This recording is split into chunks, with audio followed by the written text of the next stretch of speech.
சிவனேன்னு தான் உட்கார்ந்துருக்கோமே தவிர வேற வழியே இல்லைங்க. அதை ரசிங்க. நானா புண்மையில புடவை எடுக்கனா கூட என்னைக்குமே லைட் வெயிட் புடவையா தான் சார் உடுத்துவேன். ஏன் தெரியுமா சார்? வெயிட்டான புடவையே உடுத்த மாட்டேன் மேடம். ஏன் தெரியுமா? துவைக்கக்கூடிய என் வீட்டுக்கார கஷ்டப்படுத்த கூடாதுங்கிற அந்த பிஞ்சு மனசுக்கு சொந்தக்காரி சார். எங்க பண்டிகை நாட்கள்ல ஒரே விஷயத்த மட்டும் நான் சொல்லி முடிச்சிடுறேன்.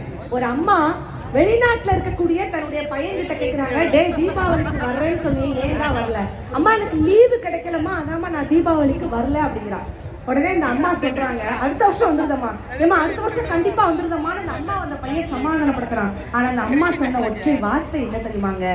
நீ எப்போ ஊருக்கு வருவியோ அப்பதான்டா எனக்கு தீபாவளி என்று அம்மா சொன்னார்களே, அதுதான் பண்டிகை என்று சொன்னால். நடுவரவர்களே, உலகில் கொசுக்களே இல்லாத நாடு எது என்று கேட்டால் பிரான்ஸ்.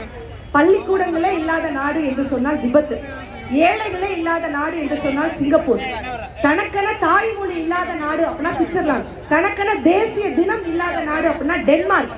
காகங்களே இல்லாத நாடு நியூசிலாந்து. காடுகளே இல்லாத நாடு கத்தார். ரயில்களே இல்லாத நாடு ஆப்கானிஸ்தான்.